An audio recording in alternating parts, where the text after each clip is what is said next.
Hello, c'est HR, ton chroniqueur. Alors, je viens de voir Godzilla vs Kong, le nouvel empire. Honnêtement, ce film, c'est une dinguerie.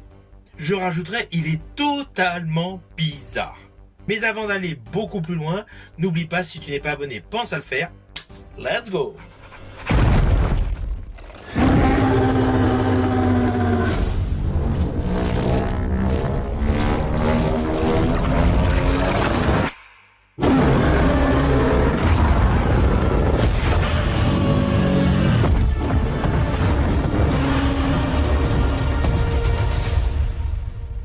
Welcome to my world.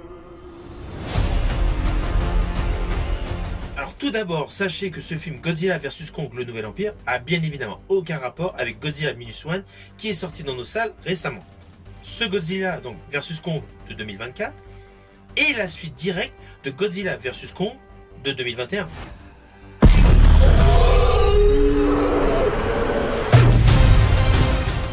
Alors je préfère vous prévenir immédiatement, le ton de ce film a rien à voir avec le précédent opus Godzilla vs Kong. Et je rajouterai qu'au final, certes le film s'appelle Godzilla vs Kong, mais je dirais que plus que le personnage, donc le monstre Godzilla, est plus une guest star dans ce film. Le film est davantage concentré sur Kong. Alors oui, les précédents opus mettant en vedette Godzilla, je les avais trouvés très bons.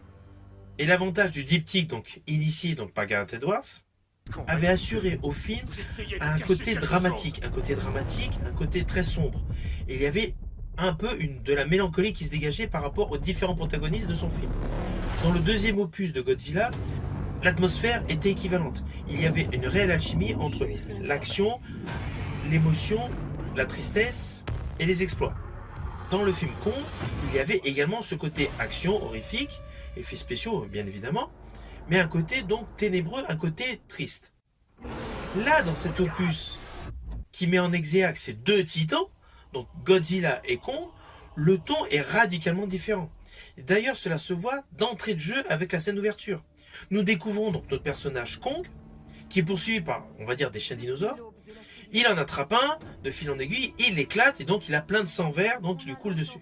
Et celui-ci donc décide de prendre une douche sous une cascade. Petit côté donc humoristique, et surtout, par le plan séquence suivant, il y a un grand zoom sur un problème dentaire que celui-ci a. Vous avez compris, il y a un côté amusant, un côté rigolard. Et ce côté rigolard va être pendant tout le film.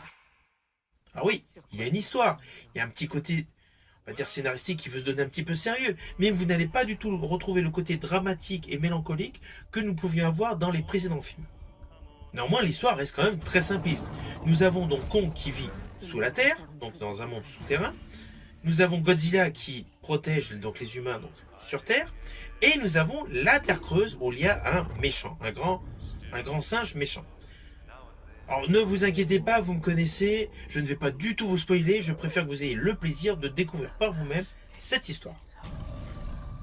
Néanmoins, à la fin de cette vidéo, je vous annoncerai un petit effet visuel que j'ai particulièrement aimé, mais qui a un côté assez cocasse. Mais je reviendrai dessus plus tard. Alors concernant ce film, c'est indéniable, les humains sont secondaires. Les lignes de dialogue ne sont pas légion. Je rajouterai qu'au final, la réalisation de ce film met essentiellement en avant un langage corporel, un langage gestuel. Vous allez avoir beaucoup de plans séquences où il n'y a aucun dialogue, nous sommes qu'avec les monstres, et forcément les monstres, à part des grognements, voilà, on ne comprend rien du tout à ce qu'ils disent, mais on comprend la suite de l'histoire par rapport à leur gestuel. Et je rajouterai que c'est le cas sur 80% de ce film. 80% de ce film, vous allez voir uniquement les monstres.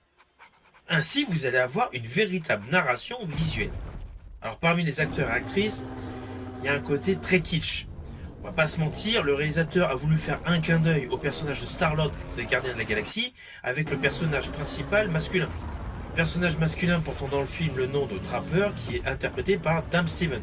Alors, honnêtement, son jeu d'acteur est bon, mais il est très copié sur le côté décalé de Star-Lord dans les Gardiens de la Galaxie. Il a un humour décalé, il a une gestuelle de frimeur, et en plus, à chaque fois qu'il fait une action, une petite musique kitsch. On sent vraiment l'influence visuelle et scénaristique des Gardiens de la Galaxie. Quant à Rebecca Hall, qui a un rôle féminin donc très important dans le film, reprend tout simplement son rôle qu'elle avait dans Godzilla vs Kong, tout comme Brian Tyree Henry. Tous les deux donc reprennent leur rôle respectivement qu'ils avaient dans le premier affrontement de Godzilla Kong. Mais leur rôle au sein de ce film reste mineur. Ce qui est vraiment mis en exergue, c'est le personnage de Kong. Et oui, Godzilla en fait est une guest star. Alors pourquoi je vous dis que Godzilla n'était une guest star? Parce qu'en fait son temps de présence à l'écran est limité. Oui, il a une grosse partie à l'écran tout de même, mais largement inférieur au personnage de Kong. Vous allez voir Kong 70% du film. Et les 30% restants se partagent sur Godzilla et les humains.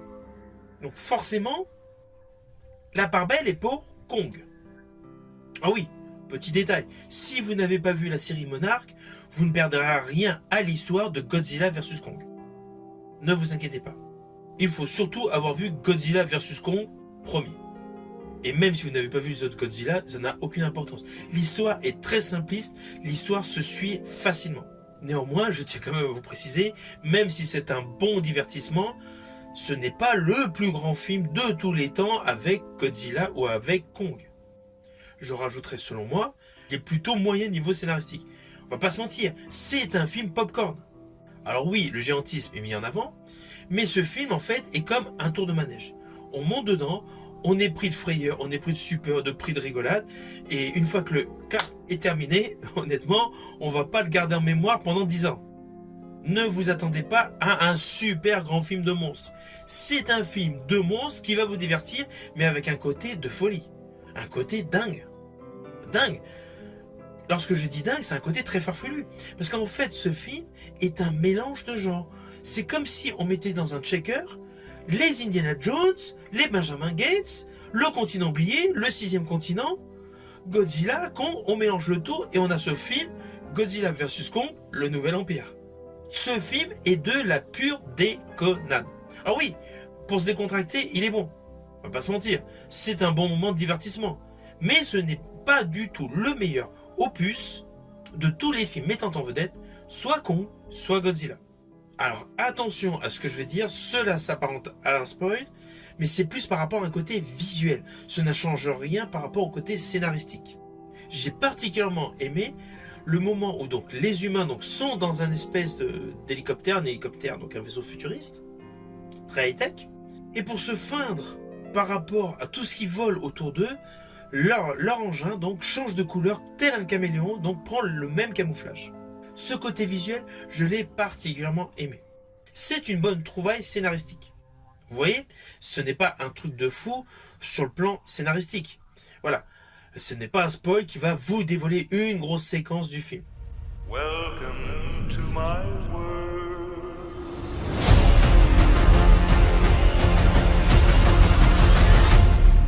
C'est quoi ça? Un mini Kong? Alors au final, c'est un film que je vous invite à découvrir, oui, pour vous passer un bon moment, voilà, en famille, entre potes. Mais ce n'est pas un film sérieux. Le côté dramatique, côté mélancolique que l'on a pu avoir dans tous les films où le monstre Godzilla apparaissait, a totalement disparu. Ce film tend totalement vers le burlesque. De surcroît, il y a un effet très kitsch. Ce film, vous pouvez le voir actuellement au cinéma. Quant à moi, je vous dis à bientôt pour une prochaine vidéo.